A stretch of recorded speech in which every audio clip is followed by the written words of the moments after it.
We all know there are secret levels in video games, but some are better than others. Hi folks, it's Falcon, and today on GameRanx, 10 of the best secret levels in video games. Starting off with number 10, it's Stellar Blades Eidos 9. Honestly, this game is refreshingly old school in a lot of ways, up to and including the entire secret area. Sure, there's a few optional paths to take in dungeons and some easy to miss optional areas in the 2 open world zones. But if you manage to fill up the Lily meter, an easy to miss little bar that fills up when you complete quests or find collectibles, then before heading off to the final mission, you make a pit stop on Eidos 9. I cannot overstate how easy this can be to miss. The final mission doesn't feel like an end at all, but if you go there without taking the time to fill out that secret meter, you're just locked out. No Eidos 9, no true final ending for you. Yeah, the whole thing is related to the true ending too, but the level stands on its own. It's a pretty unique location as far as this game goes. A bunch of sunken skyscrapers, broken highways,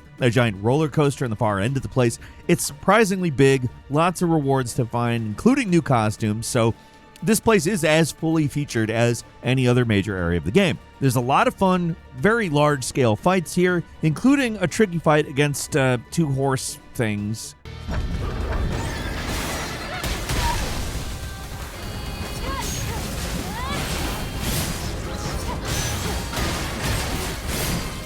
That probably would be a problem if you weren't so overpowered at this point. Hey, and you get to ride down the roller coaster like a slide too. It may be a recent one, but looking at the long history of secret areas, this really is a very, very good one.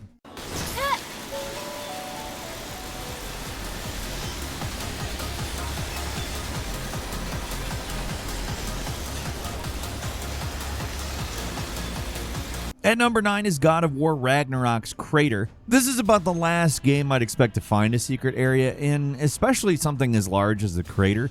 Usually AAA games like this want players to access as much of the content they created as possible, so even optional stuff is rarely hidden away or kept secret from the player. This place absolutely is, though. To find it, you have to complete a completely inconsequential quest that most players at this point in the game would probably overlook. The game has plenty of go-nowhere quests that don't amount to much, so it seems like following a dog might lead to a little treasure at best, but if you follow it, you'll actually find the single largest area in the game. Seriously, absolutely massive area. It's high level, it's full of puzzles, optional boss fights.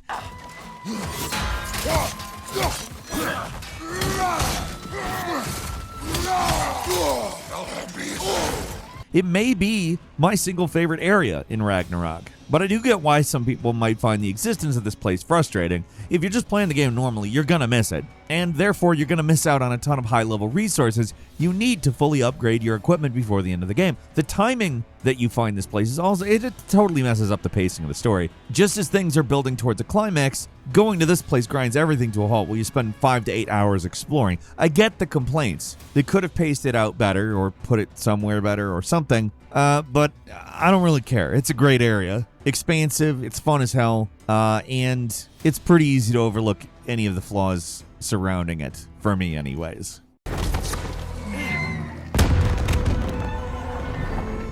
That signal, Bugger's alive. Not for long if that dragon has its way. It will not. Do you see what I'm seeing? A lightning bolt. Except it's frozen? At number 8 is Borderlands 2's Caustic Caverns. Not super secret, it's more just extremely optional, but it stands for being one of the most atmospheric and interesting locations in any Borderlands game. It's also really easy to miss. Finding this place, it's not exactly hard, but if you're not the curious type, it can be very easy to overlook. All you have to do is go back to the place where Sanctuary was after the part where it transforms into a floating city. Now there's a big hole to go down in, and it leads to this area, a colossal cave made up of glowing green goo and abandoned industrial equipment.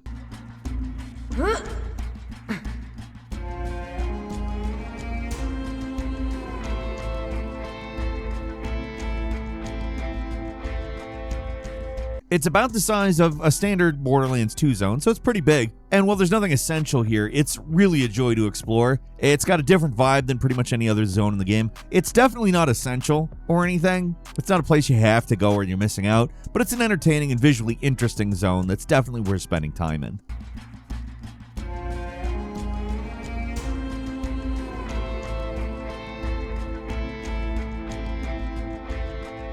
And number 7 is Baldur's Gate 3's Jungle. There are many locations in this game that could be considered secret, especially in Act 3, where like half the quests and locations you can go are completely optional, but this is probably my favorite. It's a 1-2 punch of being both very obscure and completely unique, with assets you will see nowhere else in this game. Also, it's hiding one of the best weapons that you can find anywhere. To reach the jungle, you have to find a way to win the crooked wheel game in the Circus of the Last Days. It's obvious that this genie's pulling a trick on you, but to beat him, you either need to distract him while playing the game or just steal the ring off him before starting. If you do that, the genie will get so pissed that he'll teleport whatever character that's talking to him to this hostile jungle. Yes!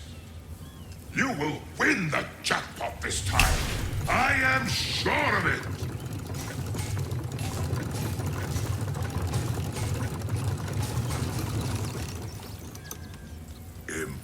Impossible!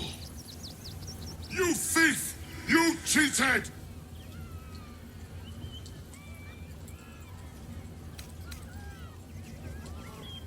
You dare! Enjoy the jackpot, muley curt!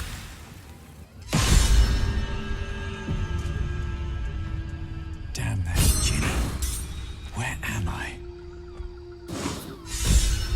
This is a place unlike any other in the game. It's got a unique enemy called the Aeliaramus, which is the D&D version of a Velociraptor. Stop here. Let's reflect for a second. By doing something less than 10% of players will even think to do, the game will teleport you to a completely original area with its own special enemy seen nowhere else in the game. It's not a joke area either. There are some good rewards here, like this crazy powerful trident that causes explosions every time you throw it.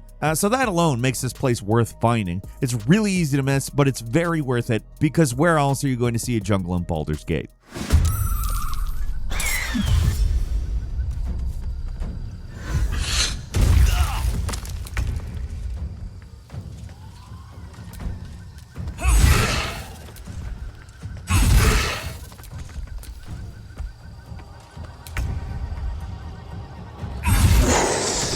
And number 6 is Final Fantasy XV's Pity Lost Ruins, easily the most bizarre dungeon in the entire Final Fantasy series. This place is extremely tough, but it has no actual enemy encounters. Instead of just being your usual secret dungeon, it's a gauntlet of tough enemies. It's a pure platforming challenge in Final Fantasy XV.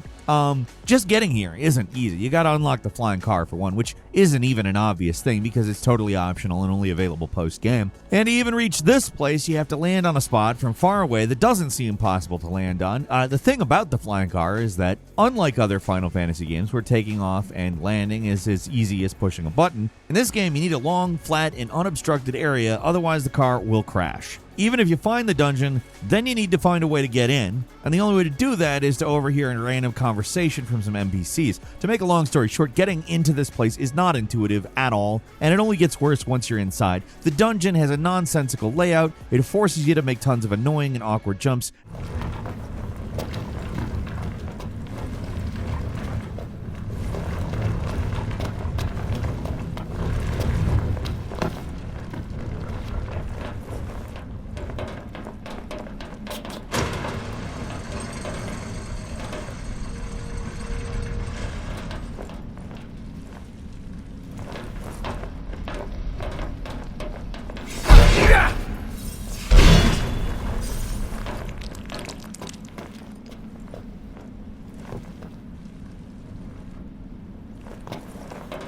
And let's be real here, it's a huge pain in the ass. But it's so unique among RPG dungeons and so well hidden that I have to at least respect it, even if trying to get anywhere in this place is about as fun as a double root canal.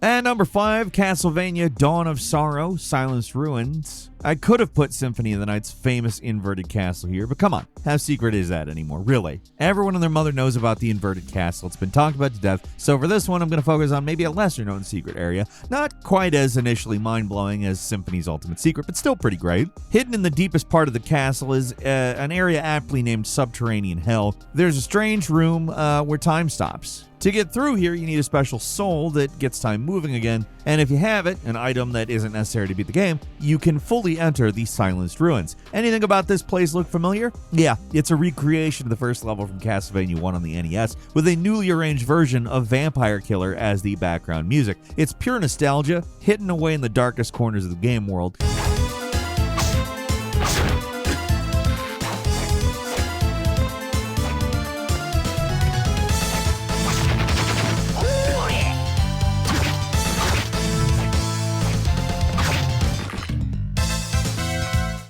There's even a repeat of the first boss, the Vampire Bat. Going through this place may be required to get the secret ending, but if you're just barreling through the game, it's super easy to miss out.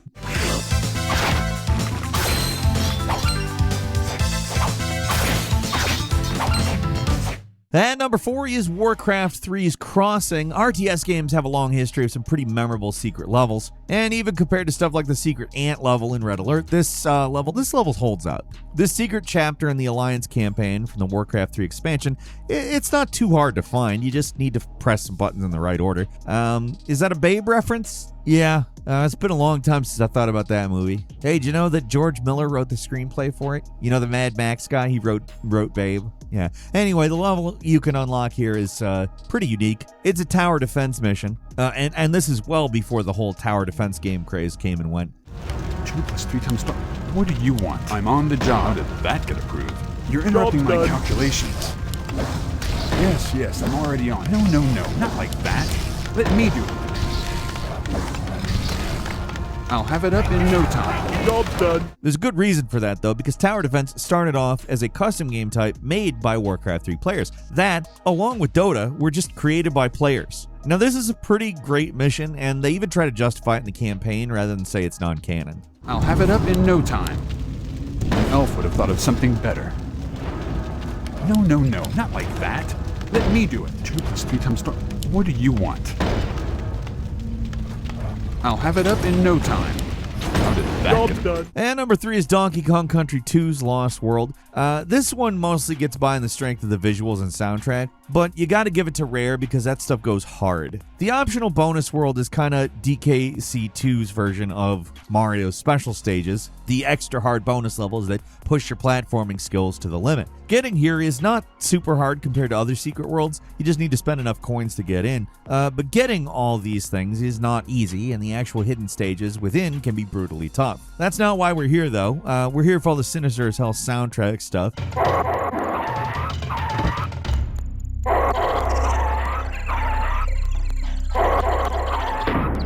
Glowing neon light coming out of a volcano with a crocodile face on it. Come on. If there's one place that screams secret area, it is this one. It is iconic. The map intrigues you to progress. The music dares you to try. It's simple, but it's great. Easily one of the best secret areas from the SNES era. Just an all-time classic.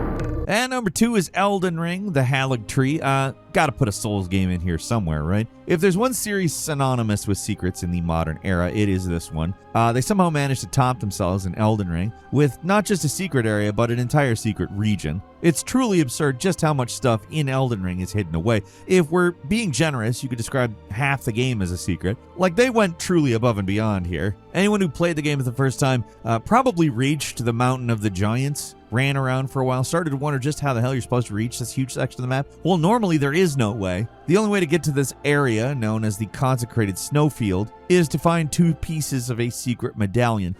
I am Albus and Albinoric. As you can see, we're finished.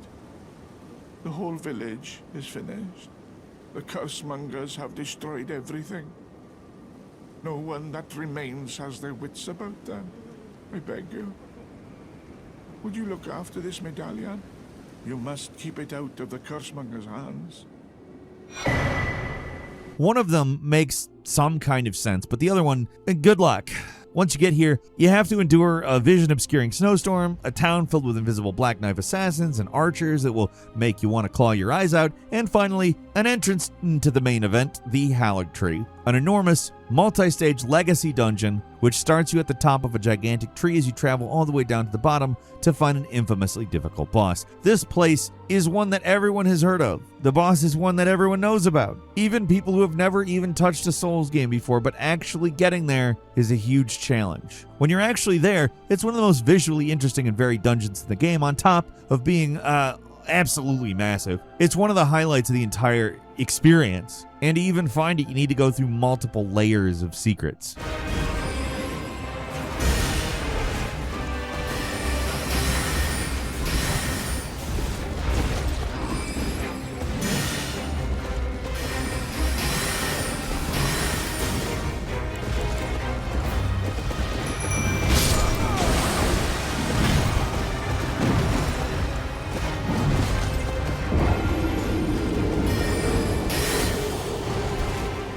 And finally, at number 1, La Mulana, the Hell Temple. As far as Metroidvania circles, Hell Temple is spoken of in hushed, reverent tones. It's a place of pure evil and suffering, but also a place of pilgrimage for the faithful. It's a place every true Metroid lover has to go at least once, if only to experience it. In an already obscure and difficult game, this place is 100 times worse. Just finding the entrance to this place is near impossible. There's just no way a human being could actually find this place naturally. Animal Well is the kiddie pool. This is the deep end. The La Mulana wiki describes it best. It is difficult to unlock and harder to complete, even with the aid of a guide. It is truly hell. I'm not going to even bother describing all the unintuitive things you have to do to get there. Just look at these instructions. They are a fricking mile long, and there's at least 2 parts you can permanently lock yourself out of it. It's still the easy part though, because once you're inside, prepare for a non-stop gauntlet of unfair platforming, gotcha traps, and pure troll-like cruelty.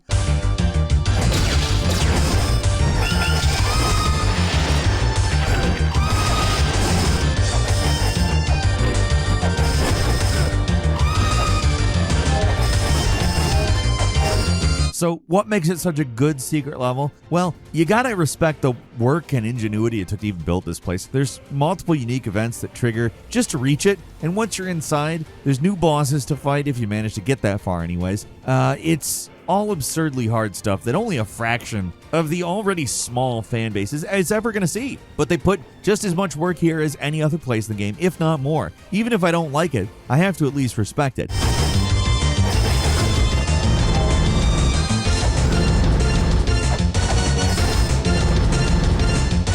Also, I got a couple of bonuses for you. The first, Diablo 2's Secret Cow level. It's been talked about a lot, but it's legendary and we gotta mention it. It literally has secret and level in the name. Also, cow. For me, cow really enhances the impulse to say something about it. But it's gotta go on here somewhere, even though we've already talked about it in multiple other lists. Combine Wirt's leg and a town portal tome in the cube, and boom, you're getting jumped by an army of killer cows. It's silly as hell, but the loot is absolutely top-notch. And finally, all the Souls secrets. Let's just throw a catch-all for all the great Souls game secrets of the past. Stuff like Painted World, Great Hollow, Archdragon Peak from Dark Souls 3, and Canehurst Castle from Bloodborne. All elaborate, visually interesting areas that are mostly incredibly obscure to find without just giving up and looking up how to reach them online.